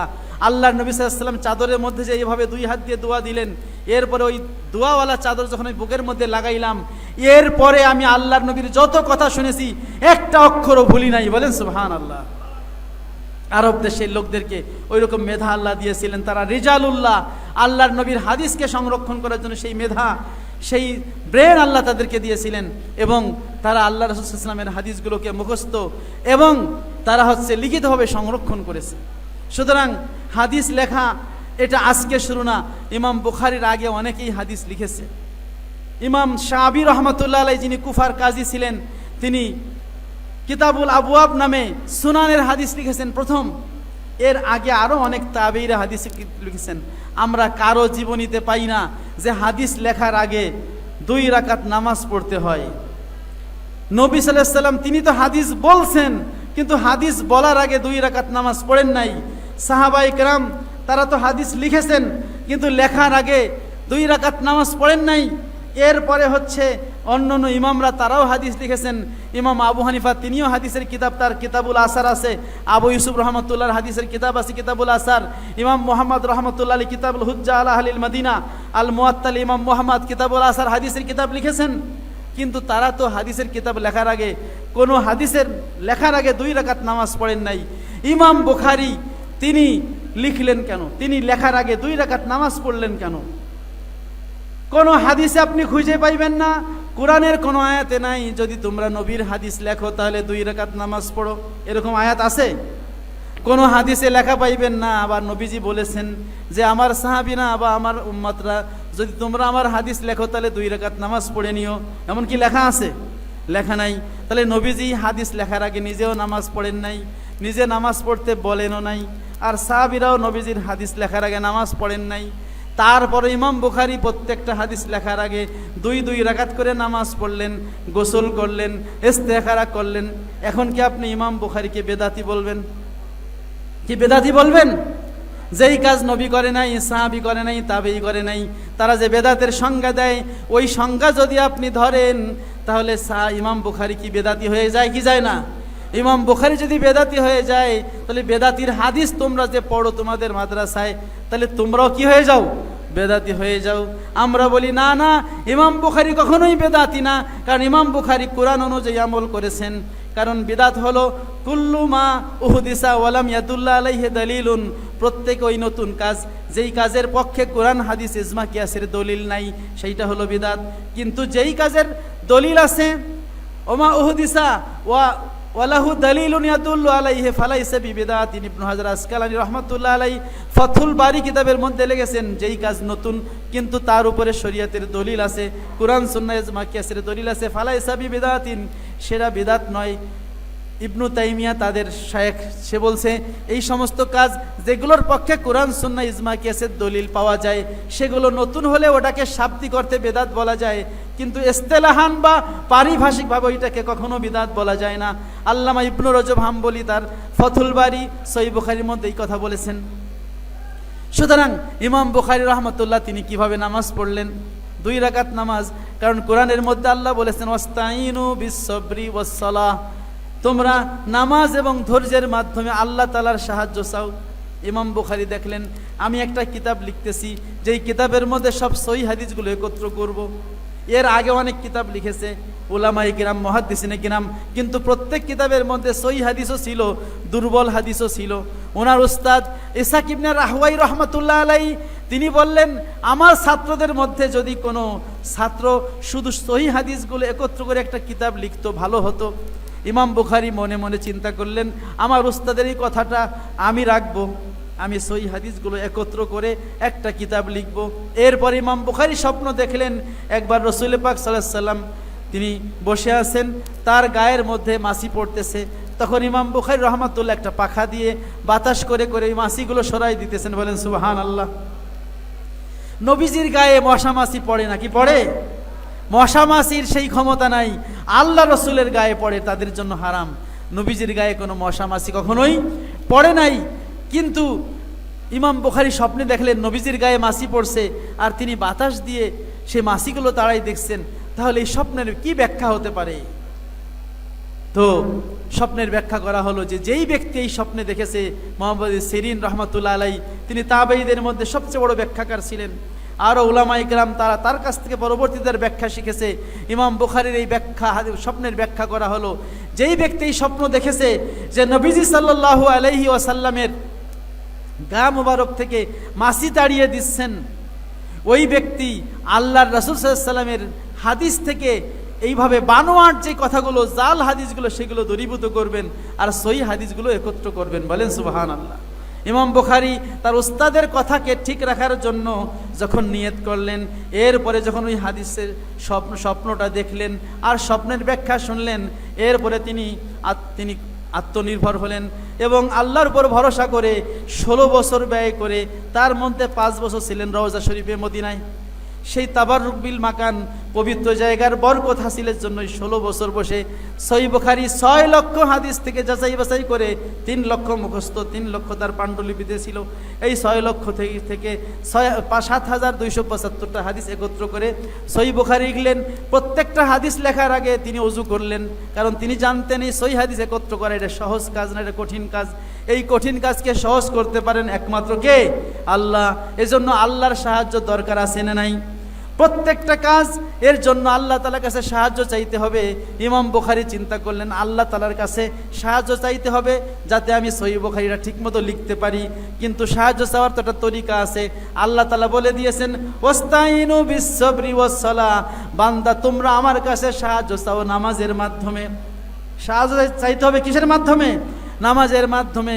এই জন্য আল্লাহ রাসূল সাল্লাল্লাহু আলাইহি সাল্লাম যখন বদর যুদ্ধে গিয়েছিলেন, তিনি যখন দেখলেন কাফেররা 1000, তাদের প্রত্যেকের কাছে তরবারি আছে, তাদের উট আছে, ঘোড়া আছে 200, অথচ মুসলমানরা মাত্র 313 জন। 313 জনের কারো কাছে অস্ত্র নাই, মাত্র 8 জনের কাছে 8 খান তরবারি আছে। এই মুহূর্তে কাফেরদের সাথে যুদ্ধ করে বাঁচা সম্ভব না, বিজয় তো অনেক দূরের কথা। তিনি আল্লাহ তাআলার সাহায্য চাইলেন। এরপরে নবীজি নামাজ পড়েছিলেন কি? নামাজ পড়েছিলেন কি না? নামাজ শুধু না, নামাজের পরে এমন মোনাজাত দিয়েছিলেন, মোনাজাতে কাঁদতে কাঁদতে এমন অবস্থা, আবু বকর রাদিয়াল্লাহু বলে ইয়া রাসূলুল্লাহ আপনি আর মোনাজাত দিয়েন না, আপনার দোয়া থামান, আল্লাহ কবুল করে নিয়েছেন। প্রিয় হাজিরিন, কানা রাসূলুল্লাহ সাল্লাল্লাহু আলাইহি ওয়াসাল্লাম হাযাবাহু আমরুন সাল্লা কামা ইউসাল্লি, হাদিসে আছে নবীজি যখন কোনো টেনশনে পড়তেন, কোনো বিপদে আপদে পড়তেন, তিনি ওযু করে 2 রাকাত নামাজ পড়তেন। সালাতুল হাজাত, কিসের নামাজ? সালাতুল হাজাত নামাজ। সূরা ইজা জুলজিলা এবং সূরা কুল হু আল্লাহু, এই সূরা দিয়ে আপনি পড়তে পারেন, হাদিসে আছে। অথবা যে কোনো সূরা দিয়ে সালাতুল হাজাত। আমাদের ওস্তাদরা শিক্ষা দিতেন, যখন আমরা সেন্টার পরীক্ষায় যাইতাম, দাখিল, আলিম, ফাজিল, কামিল, ওস্তাদরা বলতেন পরীক্ষার হলে যাওয়ার আগে 2 রাকাত নামাজ পড়ে যাবে, কারণ পরীক্ষা একটা কঠিন জিনিস।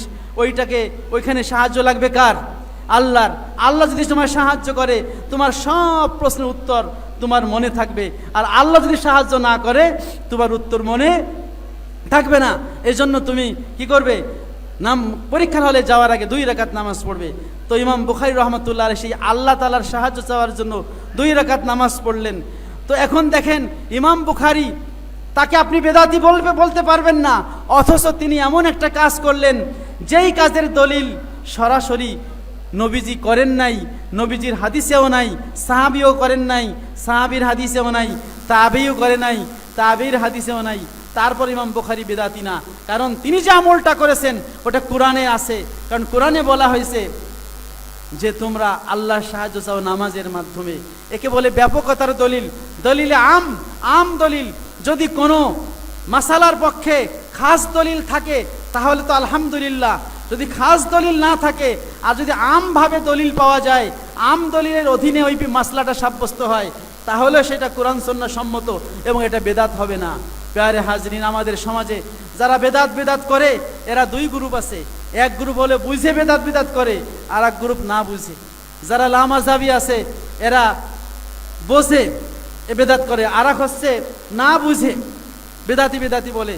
অথচ তারা যদি বিদাতের সংজ্ঞাটা চিন্তা করতো তাহলে দেখতো তারা যে সংজ্ঞা দিয়ে আমাদের আটকাইতে চায় ওই সংজ্ঞায় তারাও পড়ে যায়। ঠিক কিনা বলেন? আমরা ঈদে মিলাদুন নবী করি, আমরা নবীজির মিলাদ পড়ি, নবীজিকে আমরা দাঁড়িয়ে দাঁড়িয়ে সালাম দেই। এই প্রত্যেকটা মাসালার দলিল কোরআন হাদিসে আছে কি নাই? অবশ্যই আছে, কোরআন হাদিসে আছে। এই জন্য যদি কোনো মাসালার কোরআন হাদিসে পাওয়া যায়, সেটা যদি নবীর যুগে নাও থাকে তাও সেটা বেদাত হবে না। যেমন ইমাম বুখারী রাহমাতুল্লাহ আলাইহি হাদিস লেখার আগে 2 রাকাত নামাজ পড়লেন, এইটা নবীজির যুগে ছিল না, সাহাবীদের যুগে ছিল না, তাবেঈদের যুগে ছিল না। ইমাম বুখারী তো সাহাবীও না, তাবেঈও না, তাবেঈও না, উনি তার পরবর্তীতে 194 হিজরিতে ইন্তেকাল করে জন্মগ্রহণ করেছেন, 256 হিজরিতে ইন্তেকাল করেছেন। ইমাম আবু হানিফা রাহমাতুল্লাহ আলাইহি তিনি তো ছিলেন তাবেঈ, 80 হিজরিতে তিনি জন্মগ্রহণ করেছেন, 150 হিজরিতে ইন্তেকাল করেছেন। ইমাম শাফি রাহমাতুল্লাহ আলাইহি তিনি তাবেই ছিলেন না, উনি তাবেইদের দেখেন তাবেই ছিলেন। এভাবে যারা পরবর্তীতে ইমাম শাফিরও অনেক পরে 204 হিজরিতে ইমাম শাফি রহমতুল্লাহ ইন্তেকাল করেছেন, আর ইমাম বুখারীর জন্ম হলো 194 হিজরিতে। প্যারে হাজরিন, সুতরাং ইমাম বুখারী রহমতুল্লাহ আলাইহি যদি এমন একটা কাজ করলেন যেটা নবীজি করেন নাই, সাহাবী করেন নাই, তাবেঈ করেন নাই, সেটা বিদাত না, আপনারা কেউ বিদাত বলতে পারেন না, তাহলে আপনি কেন আমাদের মিলাদ কিয়ামকে বিদাত বলেন? এইগুলো যেই দলিলে আপনি আমাদের আমলকে বিদাত বলতেছেন, ওই দলিলে আপনারও অনেক কাজ বিদাত আছে, ঠিক কি নাই বলেন?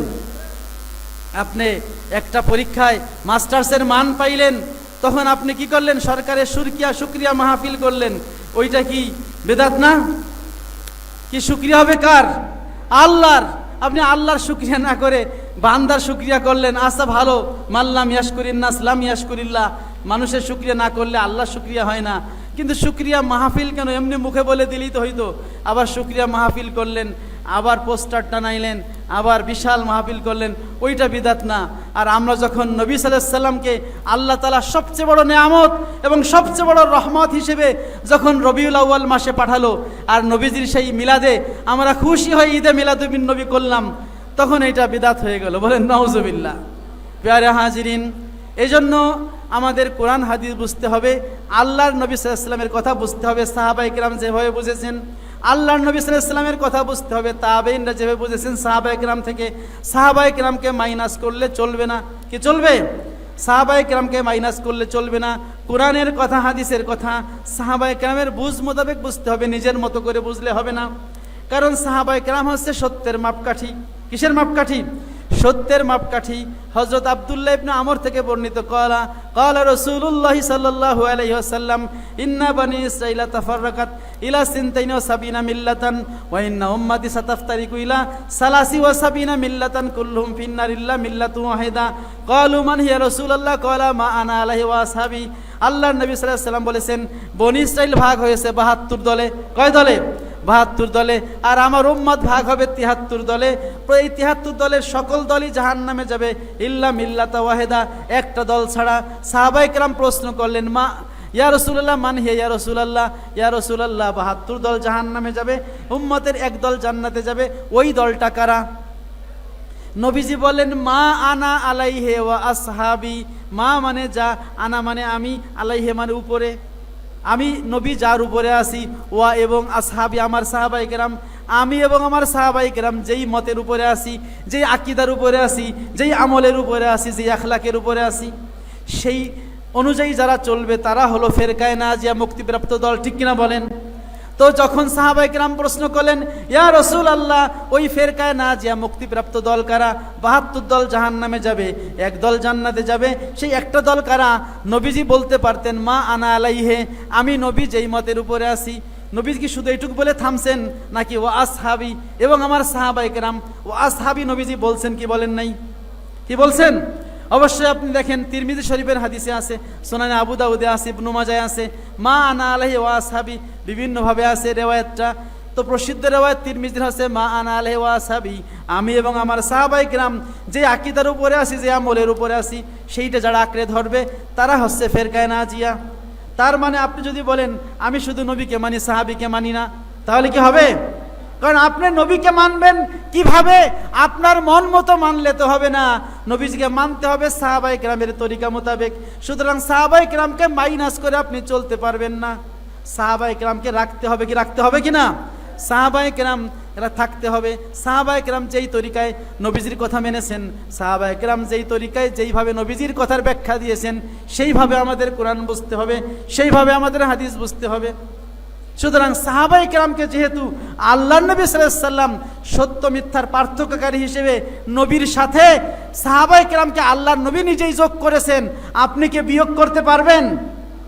আপনি বিয়োগ করতে পারবেন না। সাহাবায়ে কেরামকে মাইনাস করলে আপনি নিজেই মাইনাস হয়ে যাবেন। ঠিক কিনা বলেন? এই জন্য প্যারে হাজিরিন, সাহাবায়ে কেরাম তারা সত্যের মাপকাঠি। সাহাবায়ে কেরামকে সমালোচনা করা যাবে না। আল্লাহ রাসূল সাল্লাল্লাহু আলাইহি ওয়াসাল্লাম বলেছেন, আকরিমু আসহাবি, আমার সাহাবীদের তোমরা সম্মান করো। ফালাউ আন্না আহাদাকুম আনফাকা মিসলা উহুদিন যাহাবান মা বালাগা মুদ্দাহাদিহিম ওয়ালা নাসিফাহু। ও আমার উম্মতেরা, তোমরা যদি এই মদিনার পাশে যে বিশাল উহুদ পাহাড় আছে, এই উহুদ পাহাড়টা যদি স্বর্ণ হয়ে যায়, কত কত টন হবে, কত ভরি হবে? এক ভরি স্বর্ণের দাম বর্তমানে কত? 2 লাখ টাকার উপরে। তাইলে উহুদ পাহাড়, বিশাল পাহাড়, কয়েক কিলোমিটার জুড়ে বিশাল পাহাড়, সেই পাথরের পাহাড়, নবীজি বলেছেন এই পাহাড়টা যদি স্বর্ণ হয়ে যায়, আর আমার উম্মত তোমরা যদি ওই স্বর্ণের পাহাড় পুরোটা আল্লাহ রাস্তায় দান করে দাও, তাতে যে সওয়াব হবে, সেই সওয়াব আমার কোনো সাহাবী যদি 1 মুদ মানে 3 পোয়া 750 গ্রাম অথবা তার অর্ধেক, আমার সাহাবী যদি 1 মুদ অথবা তার অর্ধেক দান করে, আর তোমরা উহুদ পাহাড় সম্পদ যদি দান করো, তোমাদের দান আমার সাহাবীদের দানের কাছেও পৌঁছতে পারবে না। বলেন সুবহানাল্লাহ। সাহাবীদের দানের এত বরকত কেন হলো? কারণ তারা আল্লাহ তাআলার প্রিয় বান্দা, তাদের তাকওয়া বেশি, তাদের ইখলাস বেশি, সব কিছু তাদের বেশি, ঠিক কিনা বলেন? নাকি সাহাবীদের চেয়ে আমাদের ঈমান বেশি? সাহাবীদের চেয়ে আমাদের তাকওয়া কি বেশি? কখনোই না। তারা আমাদের মডেল। তারা কি আমাদের মডেল? আল্লাহ বলেছেন আমিনু কামা আমানান নাস, হে মানব মণ্ডলী তোমরা ওইভাবে ঈমান আনো যেইভাবে সাহাবায়ে কেরাম ঈমান এনেছে। সাহাবায়ে কেরাম যেইভাবে ইখলাসের সাথে নবীর প্রতি ঈমান এনেছে, সকল মানব মণ্ডলীকে আল্লাহ তাআলা ওইভাবে ঈমান আনতে বলেছেন। সাহাবায়ে কেরাম আমাদের ঈমানের মাপকাঠি। আমাদের ঈমান সঠিক হলো কিনা, আমাদের আকীদা ঠিক আছে কিনা, সাহাবায়ে কেরাম মাপকাঠি। আমাদের আমল ঠিক আছে কিনা, সাহাবায়ে কেরাম আমাদের কি মাপকাঠি। এজন্য সাহাবায়ে কেরামকে বাদ দেওয়া যাবে না। কি যাবে? সাহাবায়ে কেরামকে সমালোচনা করা যাবে? যাবে না। নবী বলেছেন আল্লাহ আল্লাহ ফি আসহাবি, আল্লাহকে ভয় করো, আল্লাহকে ভয় করো আমার সাহাবীদের ব্যাপারে। লা তাত্তাখিজুহুম গারাদাম মিন বাদি, আমার ইন্তেকালের পরে তোমরা আমার সাহাবায়ে কেরামকে তোমাদের সমালোচনার পাত্র বানাইও না। একদল লোক আছে যারা সাহাবায়ে কেরামের সমালোচনা করে, আসে না নাই? আবার বলে আল্লাহর রাসূল ছাড়া কেউ সমালোচনার ঊর্ধ্বে না, মানে আল্লাহর নবীর সাহাবীদের তারা সমালোচনার পাত্র বানায় নিছে।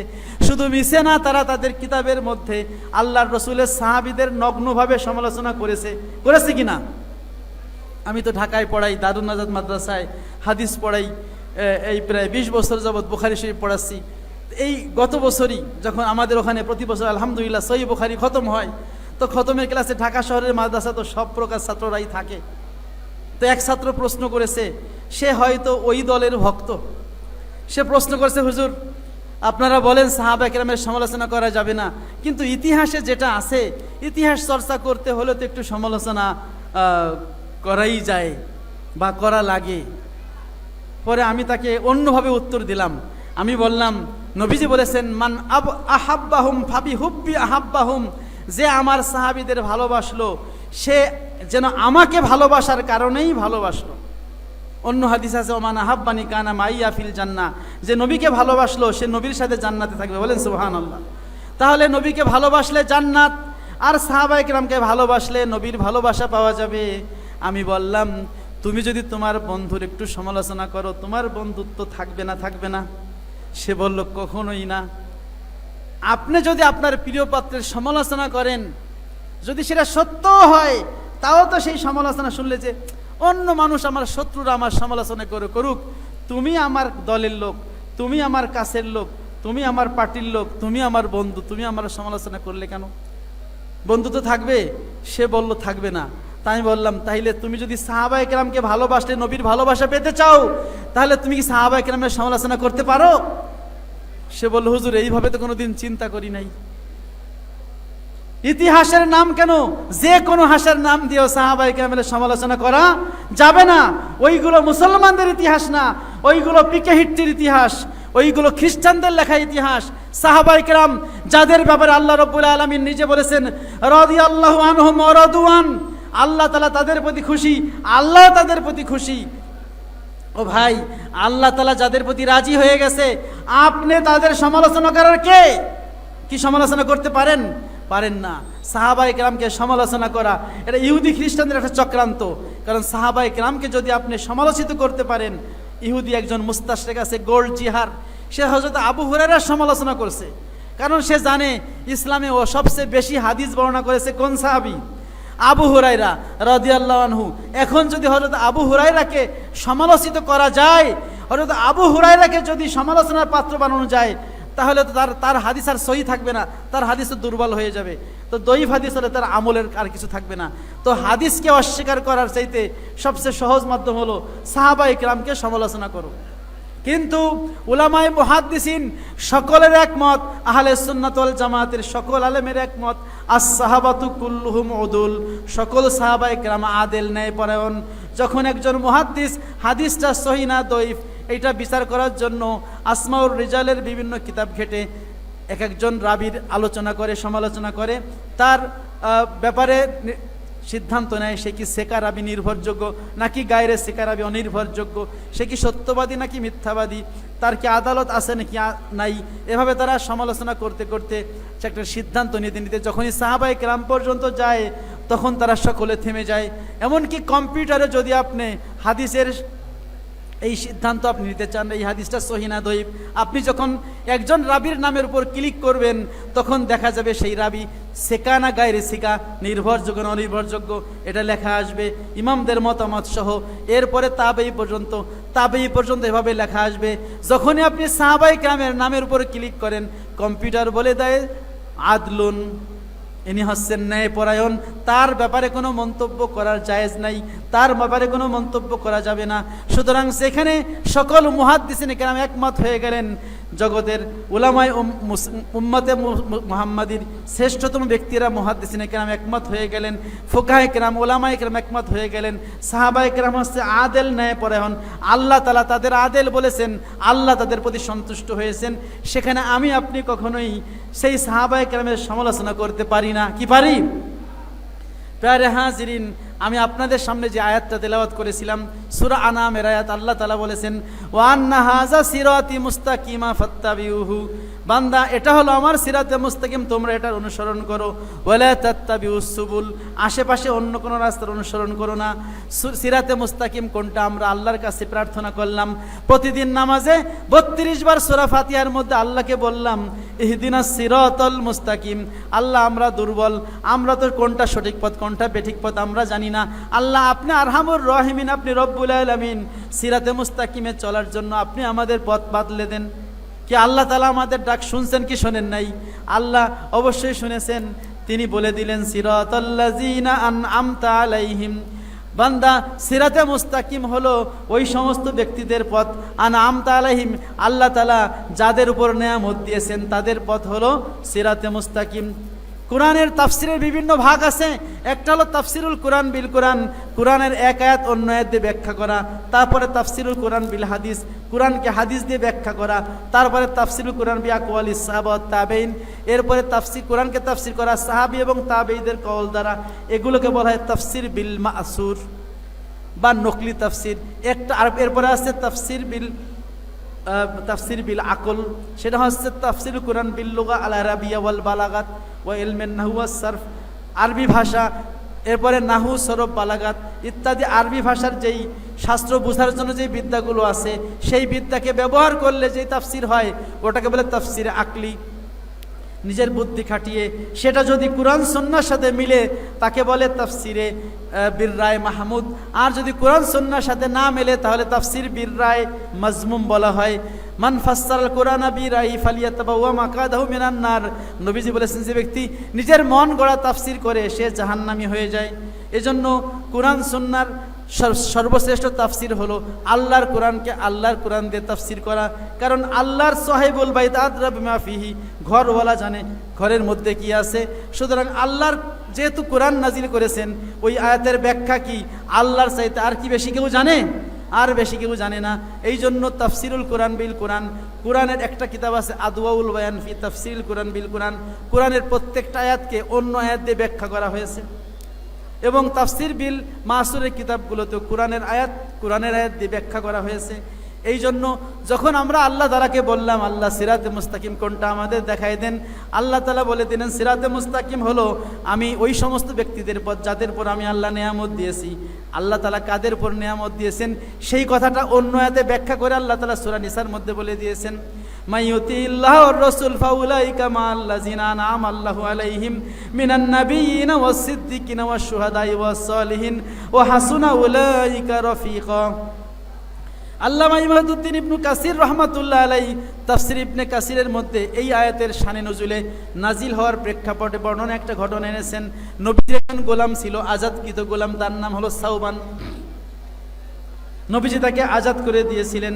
সাওবান রাদিয়াল্লাহু আনহু একবার নবীজি দেখলেন, সাওবান নবীজির মজলিসের, মসজিদ নবীর মজলিসের এক কোনায় বসে কাঁদতেছে। নবীজি সবার সাথে কথাবার্তা বললেন, সবাই চলে গেল, সাওবান কোনায় বসে কাঁদে। নবী সাল্লাল্লাহু আলাইহি ওয়াসাল্লাম জিজ্ঞেস করলেন, সাওবান, সবাই আমার সাথে দেখা করলো, কথাবার্তা বললো, সবাই বাড়ি ঘরে চলে গেল, তুমি কেন কোনায় বসে কাঁদতেছো? সাওবান বলল, ইয়া রাসূলুল্লাহ, ইয়া হাবিবাল্লাহ, হঠাৎ করে আজকে আমার মনে আসছে আমরা আপনাকে খুব ভালোবাসি। ইয়া রাসূলুল্লাহ, আপনার দিকে তাকায় থাকতে পরানটা ভরে যায়। আপনার দিকে তাকায় থাকলে আমাদের ক্ষুধা লাগে না, দুনিয়ার কোনো চিন্তা থাকে না। যখনই মন খারাপ হয় দৌড়ে এসে মসজিদে নববীতে এসে আপনার দিকে একটু তাকাই, আপনার সাথে একটু কথা বলি, পরানটা ভালো হয়ে যায়। আজকে যখন বাড়িতে আমি কাজ করতেছিলাম তখন আমার মনে উঠলো, দুনিয়াতে যখন আমাদের কোনো খারাপ লাগে, দুনিয়াতে যখন একটু খারাপ লাগে দৌড়ে গিয়ে নবীর কাছে গিয়ে দেখা করি, নবীর সাথে কথা বলি, তখন পরানটা ভালো হয়ে যায়। কিন্তু যখন কিয়ামত হবে, যখন আখেরাত হবে, ইয়া রাসূলুল্লাহ, আপনি তো জান্নাতুল ফেরদাউসের আলা মাকামে থাকবেন, আমরা তো আপনার নবী, আপনার উম্মত, আমরা তো জান্নাতে যদি না যাই তাহলে তো কখনোই আপনাকে আর দেখতে পাবো না।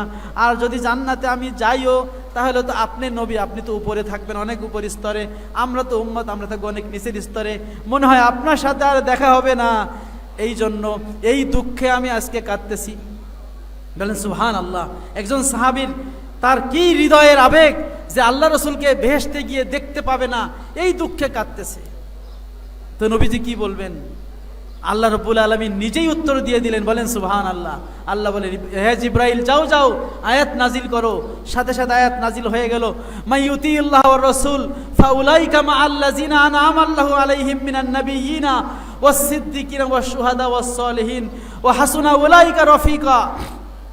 যারা আল্লাহ ইতাআত করে, আল্লাহর আনুগত্য করে, তার রাসূলের আনুগত্য করে, ফাউলাইকা মাআল্লাযিনা আনআমা আল্লাহু আলাইহিম, আখেরাতে তারা ওই সমস্ত ব্যক্তিদের সাথে থাকবে, বেহেশতে থাকবে যাদের উপর আল্লাহ তাআলা নিয়ামত দিয়েছেন।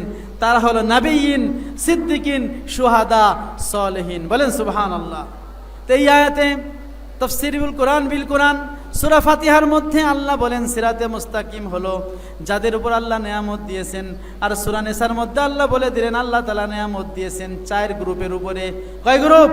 4 গ্রুপের উপরে, নাবিয়িন, সিদ্দিকিন, শুহাদা, সালেহিন। এখন থেকে প্রায় 15 থেকে 20 বছর ঢাকায় রামপুর আমি একটা মসজিদে নামাজ পড়াই। তো এই আলোচনাটার একটা অংশ আমি সেখানে বলেছিলাম। বলার পরে এরপরে হচ্ছে আমার এক মুসল্লি দাওয়াত দিয়েছে, মুসল্লির বাসায় দাওয়াত খেতে গেলাম জুমার নামাজের পরে।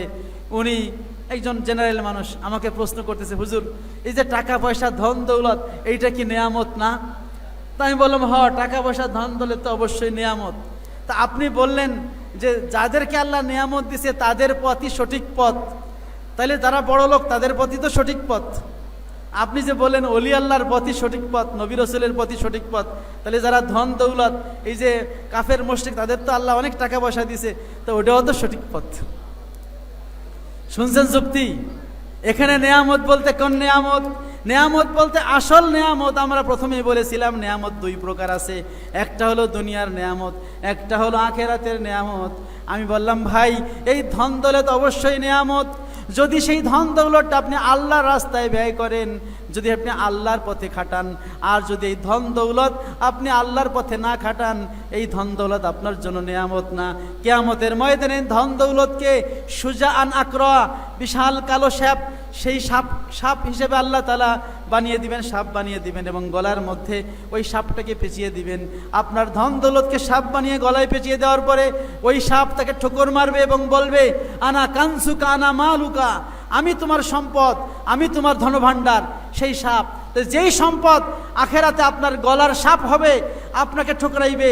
যেই সম্পদ হাদিসে আছে, ওয়াল্লাযিনা ইয়াকনিজুনা, কোরআনে আছে, ওয়াল্লাযিনা ইয়াকনিজুনা যাহাবা ওয়াল ফিদ্দাতা ওয়ালা ইউনফিকুনাহা ফি সাবিলিল্লাহ ফাবাশশিরহুম বিআযাবিন আলিম। যারা স্বর্ণ রৌপ্য টাকা পয়সা জমা করে, এগুলো আল্লাহর রাস্তায় ব্যয় করে না, তাদেরকে জাহান্নামের সুসংবাদ দিয়ে দিন। তাহলে যেই ধন সম্পদ আপনার জন্য জাহান্নামের সুসংবাদ দেয়, যেই ধন সম্পদ আপনাকে কিয়ামতে সেই লোহার উত্তপ্ত লোহা বানিয়ে আপনার পিছনে সেক দেওয়া হবে, যেই সম্পদকে সাপ বেনে গলায় পেঁচিয়ে দেওয়া হবে, সেইটা কি নিয়ামত? ওইটা নিয়ামত না। যেই সম্পদ আপনাকে আখেরাতে নিয়ে দোজখের আযাব থেকে বাঁচাবে, যেই সম্পদ আপনাকে জান্নাতে নিয়ে যাবে, সেইটা হলো নিয়ামত। সুতরাং যেই সম্পদে যাকাত দেন ওইটা নিয়ামত, যেই সম্পদের আপনি পঞ্জীভূত করেন ওইটা নিয়ামত না। কিন্তু আখেরাতের নিয়ামত যেটা হেদায়েতের নিয়ামত, ওটা সবসময়ের জন্য নিয়ামত। সুতরাং দুনিয়ার নিয়ামত কখনো কখনো আমার পক্ষেও যেতে পারে, আবার কখনো কখনো বিপক্ষেও যেতে পারে, যদি এটি আল্লাহর হুকুম অনুযায়ী আমি খরচ না করি, আল্লাহর হুকুম মতো না চলি। কিন্তু আখেরাতের নিয়ামত সবসময়ের জন্য নিয়ামত। সুতরাং মাইয়ুতিল্লাহ ওয়ার রাসূল ফাউলাইকা মা আল্লাযিনা আনআমা আল্লাহু আলাইহিম মিনান নাবিয়িনা ওয়াস সিদ্দিকিনা ওয়াস শুহাদা ওয়াস সালিহিন ওয়া হাসুনা উলাইকা রফিকা। এই আয়াতের মধ্যে আল্লাহ রাব্বুল আলামিন 4 শ্রেণীর কথা বলে দিলেন, নাবিয়িন, সিদ্দিকিন, শুহাদা, সালিহিন। নাবিয়িন, নবীদের যুগ তো শেষ হয়ে গেছে, খাতামুন নাবিয়িন ছিলেন কে? মুহাম্মাদুর রাসূলুল্লাহ। তারপরে কোনো নবী আসেনি আর আসবেও না। নবীজির পরে যদি কেউ না নবী দাবি করে, সে হবে গোমরা, পথভ্রষ্ট, কাফের, এতে কোনো সন্দেহ আছে? সুতরাং গোলাম আহমদ কাদিয়ানি, আরও যত আদিয়ানি ফাদিয়ানি আছে, তারা যদি নবুয়াত দাবি করে, ছায়া নবী, জিল্লি নবী, বুরুজি নবী, যে নবী দাবি করুক, মুহাম্মাদুর রাসূলুল্লাহ সাল্লাল্লাহু আলাইহি ওয়াসাল্লামের পরে কুল্লু দাওয়া নবুয়াতিন বাদাহু ফাগাইয়ুন ওয়া দালালা। ইমাম তাহাবি বলেছেন, মুহাম্মদ সাল্লাল্লাহু আলাইহি ওয়াসাল্লামের পরে যে নবুয়ত দাবি করুক না কেন, সেটা পথভ্রষ্টতা এবং গোমরাহি ছাড়া আর কিছুই না। সুতরাং খাতামুন নবীন মুহাম্মদুর রাসূলুল্লাহ সাল্লাল্লাহু আলাইহি ওয়াসাল্লাম, তিনি নবুয়তের সর্বশেষ ধাপ ছিলেন। তিনি চলে যাওয়ার পরে আর নবীন আমরা পাবো না। সিদ্দিকিন অনেক উপরের স্তর, শুহাদায়ে কেরাম, এরা হচ্ছে আল্লাহর জন্য যে সমস্ত ইমানদাররা আল্লাহর দিন রক্ষার জন্য জিহাদে গিয়ে প্রাণ দেয়, তারা হলো শহীদ।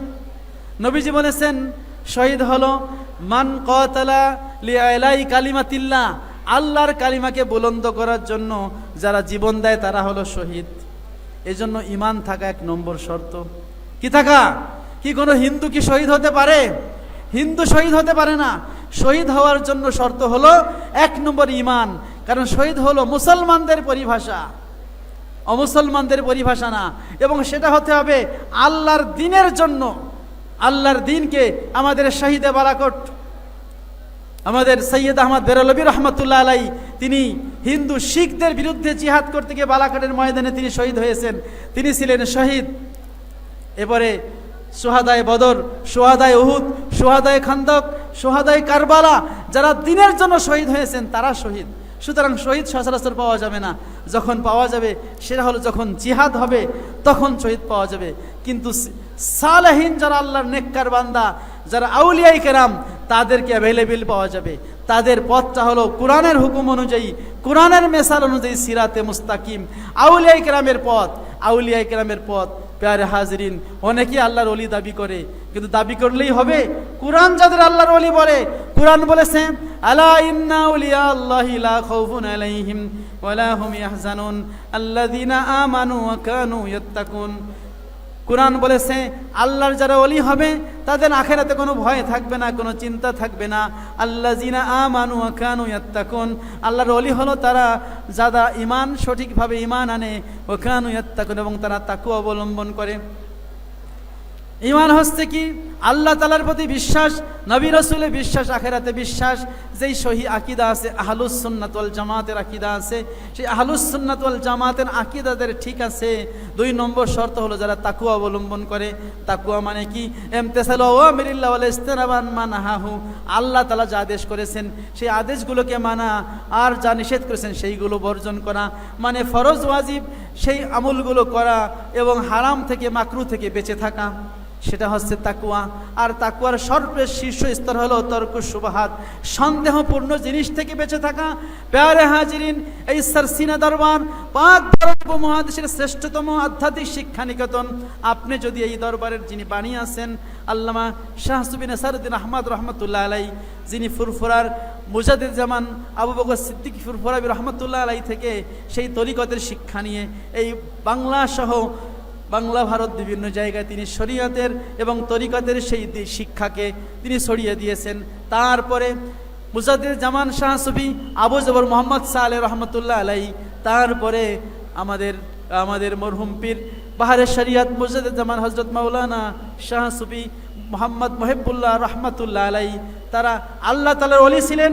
তাদের জীবনী যদি আপনি ঘাটেন, তাদের জীবনীগুলো যদি আপনি পড়েন, তাহলে দেখবেন তাদের জীবনীতে আল্লাহ তাআলার ফরজ ওয়াজিব সুন্নাতের কোনো ঘাটতি আপনি পাবেন না, মুস্তাহাবের ঘাটতিও আপনি পাবেন না, এবং হারাম মাকরু এটা কখনো পাবেন না, এমনকি আওলার খেলাপ পাবেন না। সন্দেহপূর্ণ জিনিস থেকেও তারা বেঁচে থাকতেন, ঠিক কিনা বলেন?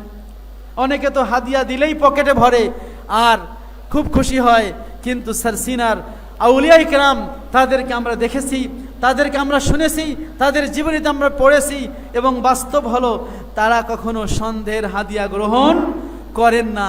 যদি কখনো গ্রহণ করেন বাধ্য হয়ে, সেটা লিল্লা বোর্ডিংয়ে চলে যায়, সেটা তাদের কাছে যায় না। কারণ তর্কুস শুবহাত, সন্দেহপূর্ণ জিনিস পরিত্যাগ করা, এটা হলো তাকওয়ার একটা শীর্ষ পর্যায়ে।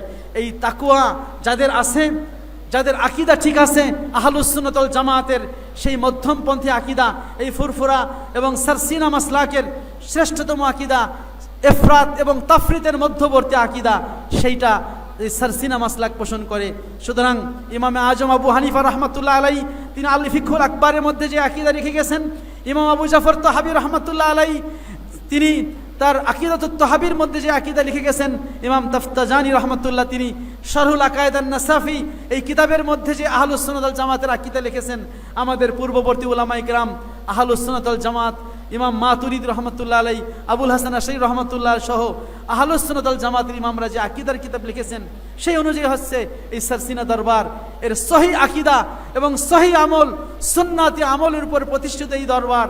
সুতরাং এই দরবারের ধ্বজা যদি আমরা ধরতে পারি, এই দরবারে যারা পরিচালক আছেন পীর সাহেব হুজুর কেবলার, তার সহবাতে থেকে আউলিয়ায়ে কেরামের রুহানি ফায়েজ ও বরকত নিয়ে যদি আমরা চলতে পারি, আমরা সিরাতে মুস্তাকিম পাবো ইনশাআল্লাহ।